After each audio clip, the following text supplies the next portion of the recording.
Hi guys, आज की इस लर्निंग वीडियो में आपका स्वागत है। आज हम जिस कंपनी के बारे में बात करने वाले हैं उस कंपनी का नाम है वेक्टर्स फूड स्पेशलिटी लिमिटेड। ये कंपनी एफएमसीजी सेक्टर में काम करती है और इनका जो मेजर रेवेन्यू का सोर्स है वो बेकरी प्रोडक्ट्स एंड बिस्किट्स में इनका आता है। आगे कंपनी जो है क्वेकर प्राइवेट लिमिटेड 1995 में इस्टेब्लिश्ड हुई थी। रजनी वेक्टर ने कंपनी को स्टार्ट किया था 1978 में। Ice cream, bread and biscuit category, 3 category में इनका जो कंपनी का जो स्टार्ट हुआ था, ये 3 कैटेगरी से स्टार्ट हुआ था। और आज कंपनी जो है वो ब्रेड और बिस्किट कैटेगरी में इनका मेजर रेवेन्यू सोर्स भी है और ये इसमें मेजर प्ले करते हैं और ये काफ़ी बड़े एक्सपोर्टर भी हैं। आगे देखेंगे मिस्टर अनूप वेक्टर, जो 25 साल का इनका एक्सपीरियंस है, कंपनी के मैनेजिंग डायरेक्टर के पोस्ट पे अभी कार्यरत हैं। बिजनेस सेगमेंट की बात करें तो बिस्किट में इनका इंडिया में वेक्टर्स सिरामिका नाम से ब्रांड चलता है इनका, और एडोरो and private level export market में इनका चलता है। तो इनका जो पोर्टफोलियो है डाइजेस्टिव्स में है, क्रैकर्स में है, कुकीज़ में है, क्रीम्स में है, मैरीज में इंडिया में है, Danish cookies, crackers, creams export market में प्ले करते हैं। इनमें इनका एक्सपोर्ट्स होता है। और ये इनका जो एक और इन्होंने एक टाई अप भी किया है जो कॉन्ट्रैक्ट मैन्युफैक्चरिंग करते हैं। ओरियो एंड चोकोबेक्स का ये कॉन्ट्रैक्ट मैन्युफैक्चरिंग करते हैं। ये भी इनका रेवेन्यू का सोर्स कॉन्ट्रैक्ट मैन्युफैक्चरिंग। तो इनका रेवेन्यू का सोर्स 3 हो गया, biscuits bakery and contract manufacturing, 3 major revenue का सोर्स है। आगे देखें तो ब्रांड्स बेकरी प्रोडक्ट्स में, ब्रेड्स एंड बेकरी प्रोडक्ट्स में इंग्लिश ओवन नाम से इनका ब्रांड चलता है। उस ब्रांड्स में किस किस पोर्टफोलियो में प्ले करते हैं? White bread, brown bread, speciality bread, buns, muffins, frozen products में इनका चलता है। और मार्केट पोजीशन है leader in Delhi, NCR, Bangalore, Mumbai. Premium category में इनका जो है इस सिटीज़ में ये लीडर पोजीशन में है। ओके, ये leader in business to business space में भी लीडर है इनका। और 3 लाख पैकेट पर डे ये इन्होंने बेचने का रिकॉर्ड कायम किया था 2023 में। और एक्सपोर्ट जो है इनका 12% एक्सपोर्ट से आता है। ओके, ये 69 कंट्रीज़ में एक्सपोर्ट करते हैं।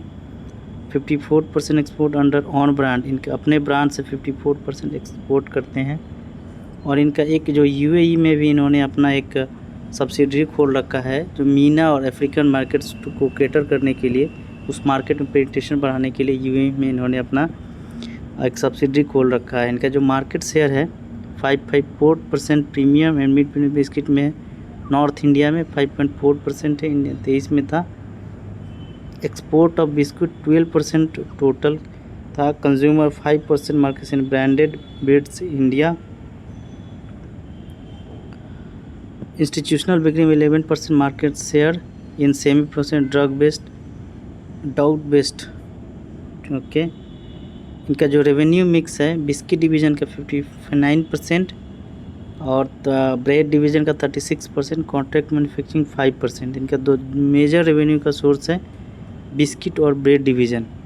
कॉन्ट्रैक्ट मैन्युफैक्चरिंग ये इनका छोटा सा मार्केट शेयर है, इसमें रेवेन्यू का छोटा सा पार्ट है। इनका जोग्राफिकल स्प्लिट 2022 में डोमेस्टिक में 75% हुआ करता था, एक्सपोर्ट में 25%। ओके, तो इनका जो मेजर प्ले है इंडिया में ही है, डोमेस्टिक मार्केट है। तो हमको मेजर देखना पड़ेगा कि इंडिया में मार्केट का इनका मेजर रेवेन्यू का जो सोर्स है इंडिया ही है। तो हमको देखना पड़ेगा इंडिया में इस स्पेस में कितना ग्रोथ है और कंजम्पशन का रेट क्या है। वो आगे इनके इन्वेस्टर प्रेजेंटेशन में इन्होंने अपना दिखा रखा है, उसमें हमने देखेंगे। इनका जो करेंटली 6 मैन्युफैक्चरिंग फैसिलिटी है। बिस्किट मैन्युफैक्चरिंग फैसिलिटी इनका 2 पंजाब में है, 1 एचपी में है। ब्रेड्स एंड बन्स का महाराष्ट्र, कर्नाटका, यूपी में है। और एक एमपी में एक नया ये अपना मैन्युफैक्चरिंग फैसिलिटी खोलने वाले हैं। इनका एक्सपेंशन प्लान भी है। डिस्ट्रीब्यूशन नेटवर्क की बात करें तो कंपनी के पास खुद के डिस्ट्रीब्यूशन नेटवर्क है 26 स्टेट्स और यूटीज़ में है। और इसमें 17 डिपोट्स है, 490 प्लस सुपर स्टॉकिस्ट है। 1180 plus distributor supplies. Okay, 5,80,000 retail outlets हैं। 3200 प्लस प्रीफर्ड आउटलेट्स हैं। ओके, और एक और इन्होंने बता रखा है, it is one of the largest supplier of biscuit to canteen store department government of India. Government of India का जो कैंटीन स्टोर का डिपार्टमेंट है उसमें ये 100 लार्जेस्ट सप्लायर हैं बिस्किट सेगमेंट में। अक्रॉस इंडिया 734 लोकेशन में कंट्री सप्लाई कर रहे हैं। और कंपनी जो बिस्किट का एक्सपोर्ट करती है 69 प्लस कंट्रीज़ में करती है। ये भी काफ़ी बड़ा इन्होंने अपना मार्केट कैप्चर कर रखा है। बेकरी प्रोडक्ट में देखा जाए तो 600 प्लस डिस्ट्रीब्यूटर्स हैं, 35,000 प्लस रिटेल आउटलेट्स हैं। और किस किस में है, Delhi NCR, Mumbai, Rajasthan, Haryana, UP, Pune, Bengaluru with 105 SKUs।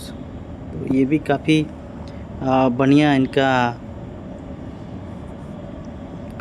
और इनका इंस्टीट्यूशनल बेकरी की बात करें, it is the sole preferred supplier to some leading international QSR such as McDonald's, KFC, multiplex chains, PVR limited, cloud kitchens. Okay, ये जो इंटरनेशनल ब्रांड्स हैं, QSR चेन्स हैं, उनको ये अपना प्रोडक्ट सप्लाई भी करते हैं। मैकडोनल्ड, KFC, मल्टीप्लेक्स, PVR और क्लाउड किचन को ये सप्लाई भी करते हैं। ओके, तो इनका जो ग्रोथ एक तरीके से देखा जाए, इनका जो PVR का ग्रोथ, KFC का ग्रोथ, QSR का ग्रोथ भी इनका ग्रोथ है, क्योंकि उनको भी ये सप्लाई करते हैं। आगे देखें तो इनका जो एग्रीमेंट है 2010 में ये कैडबरी के साथ इन्होंने एग्रीमेंट किया था, MOU साइन किया था ओरियो बिस्किट का मैन्युफैक्चरिंग।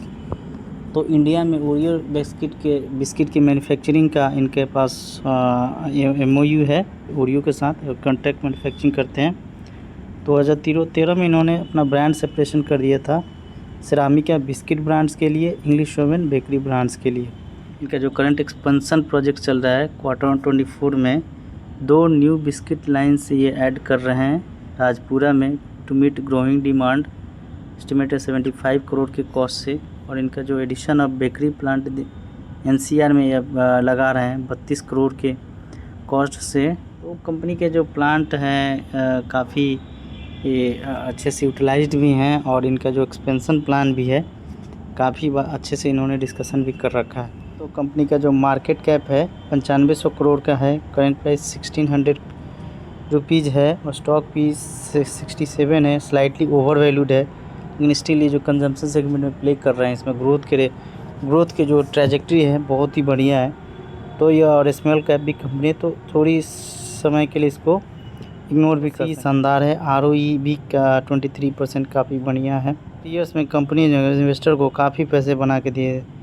22 में 300 रुपये के आसपास इनका शेयर प्राइस हुआ करता था, जो कि ऑल द वे टू 1600, लगभग 2 साल में कंपनी का जो शेयर प्राइस है 3x है। तो काफ़ी बड़ा ये वेल्थ क्रिएटर बन के उभरी है कंपनी। इनका जो PE रेशियो है इस 67, 65, 60 के अराउंड होवर कर। इनका जो सेल्स और मार्जिन है काफ़ी अच्छे ढंग से ये अपने सेल्स और मार्जिन को मैनेज करके रखा है इन्होंने। सेल्स और मार्जिन काफ़ी अच्छे से बढ़ते जा रहा है। रिजल्ट की बात करें तो कंपनी का जो जून 2021 में सेल्स तो 26 करोड़ का हुआ करता था, जो कि जून 2024 में 3 सालों के रेंज में ऑलमोस्ट 2x हो गया। प्रॉफिट भी कंपनी का 30 करोड़ से लगभग 64 करोड़ के अप्रॉक्स 3 सालों में 2x हुआ है। ऑपरेटिंग प्रॉफिट मार्जिन भी कंसिस्टेंट ही है, बस रैदर बढ़ ही रहा है। इनका जो नेट प्रॉफिट है 13 करोड़ से 35 करोड़, ऑलमोस्ट 3x हो गया। तो इनका जो सेल्स डबल हुआ लेकिन प्रॉफिट ट्रिपल हो गया, जो कि कंपनी के लिए काफ़ी अच्छे संकेत हैं। कंपनी का जो EPS देखें तो EPS का ग्रोथ भी काफ़ी कंसिस्टेंट है।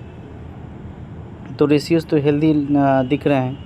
P&L इनका देखा जाए तो ये ईयर वाइज इनका जो सेल्स 69 करोड़ से 1600 करोड़ इंक्रीज हो गया। ऑपरेटिंग प्रॉफिट मार्जिन कंसिस्टेंट ही है, 12 to 15% के बीच में है। ओके, इनका जो नेट प्रॉफिट है 36 करोड़ से 141 करोड़। नेट प्रॉफिट को काफ़ी अच्छे से इन्होंने मैनेज किया है। इनका बैलेंस शीट देखा जाए तो कंपनी का जो बोरोइंग है, कंपनी 139 करोड़ से 240 है। कंपनी के बोरोइंग का इतना कंसिस्टेंट ही रहा है, इतना तेज़ी से बढ़ा नहीं है। और कंपनी का जो फिक्स एसेट है, फिक्स एसेट कंपनी का 261 करोड़ से 426 करोड़ हो गया, जो कि लगभग डबल हो गया। और ट्रेलिंग 12 मंथ कंपनी का जो फिक्स एसेट है 261 करोड़ से 426 करोड़ 524 करोड़ डबल हो गया। तो ये खर्चा कर कहाँ रहे हैं? तो ये प्लांट एंड मशीनरी में खर्च कर रहे हैं, बिल्डिंग्स में कर रहे हैं और लैंड्स में कर रहे हैं, जो कि वाजिब है, क्योंकि ये जो एसेट हैवी बिजनेस है, उनको प्लांट मशीनरी लगाना ही पड़ेगा। शेयर होल्डिंग पैटर्न्स देखा जाए तो गाइज शेयर होल्डिंग पैटर्न्स भी काफ़ी FIIs का काफ़ी सब्सटेंशियल है, TIIs का भी काफ़ी सब्सटेंशियल है। तो शेयर होल्डिंग में तो कोई सच कोई प्रॉब्लम नहीं दिख रहा है। इवन FII DII ने अपना स्टेक बढ़ा ही रहे हैं। इन्वेस्टर प्रेजेंटेशन की बात करें तो इनका जो अपना इन्वेस्टर प्रेजेंटेशन में अपने बता रखा है सपोर्टिव माइक्रो ड्राइवर्स की बात कर रहे हैं कि ये जो ओवरऑल इंडस्ट्री का जो ग्रोथ है, इंडिया का ग्रोथ है, कंजम्पशन ग्रोथ है, उसके साथ ये अलाइन कर पा रहे हैं कि नहीं, और उसका इंडिया के में क्या सिनारियो क्या है, क्योंकि इनका जो 75% जो मार्केट शेयर है वो डोमेस्टिक मार्केट शेयर ही है, इंडिया ही है। तो हम देखते हैं कि इसका जो इवन पूरे वर्ल्ड में ग्रोथ जो है स्लो डाउन 3-4 सालों से चल रहा है, इवन कोविड का भी असर है। स्टिल इंडिया का जो ग्रोथ स्टोरी है वो काफ़ी कंसिस्टेंट रहा है। 7 to 8% से इंडिया का जो रियल GDP ग्रोथ कंसिस्टेंट हो रहा है। CPI इन्फ्लेशन भी कंट्रोल्ड है, इवन कम ही हो रहा है। तो ये इससे इनका जो कंजम्पशन है इंडिया का वो काफ़ी बढ़ने वाला ही है। और इंडिया का जो कंजम्पशन स्टोरी इन्होंने अपना यहाँ पे बता रखा है, जब US का डबल भी नहीं हुआ, चाइना का जो कंजम्पशन मार्केट है 2013 से 23 10 सालों के बीच अप्रॉक्स 2x हुआ। इंडिया का 2x, US का 2x नहीं है, इंडिया का भी 2x होता है। इंडिया का जो ग्रोथ है काफ़ी शानदार है, काफ़ी फास्टर पेस से ग्रोथ हो रहा है। और यहाँ पे हम देखें तो इंडिया का जो कंजम्पशन ग्रोथ है लास्ट 10 ईयर CAGR से 7.2 से बढ़ा है, जो कि जो डेवलप्ड इकॉनमी है उनका भी इतना नहीं है। एक हमारे पास चाइना है, तो इससे हम डेटा से पता चल रहा है कि इंडिया का जो फ्यूचर है काफ़ी ब्राइट है। और इस सेगमेंट में और ये अच्छे से ये ब्रांड मेंटेन करके चलते हैं तो इनको काफ़ी फ़ायदा होने वाला है। इनका जो पोर्टफोलियो की इन्होंने बात कर रखा है, बिस्किट, डोमेस्टिक बिस्किट्स में ये सब ब्रांड से ये इनका प्ले करते हैं। बेकरी में इनका ये सब प्रोडक्ट्स है, स्पोर्ट्स ये सारे प्रोडक्ट्स करते हैं। और QSR ने B2B को ये सेल्स करते हैं, अपने सप्लायर हैं McDonald's, Domino's, Subway, KFC, burger Kings. इन्होंने अपना कंसोलिडेटेड रेवेन्यू की बात Q1 25 की इन्होंने किया है। Q1 का इन्होंने 3 साल का कंपैरिजन दिखाया है, 301 करोड़ 374 लास्ट ईयर के मुकाबले 17% का ग्रोथ आया है। और किस सेगमेंट में? ये बिस्किट सेगमेंट में इनका ग्रोथ आया। ये इनका ओवरऑल ग्रोथ है। उनका जो बिस्किट सेगमेंट में 23% का ग्रोथ है, steep growth. Okay, bakery segment में 14% का ग्रोथ है। पोटेंशियल है काफ़ी, आगे देखें तो इमेंस इंडस्ट्री पोटेंशियल है। बिस्किट मार्केट का जो ग्रोथ है 15, 20, 25 का, यहाँ 10% के 9%, काफ़ी स्टीप ग्रोथ आया है।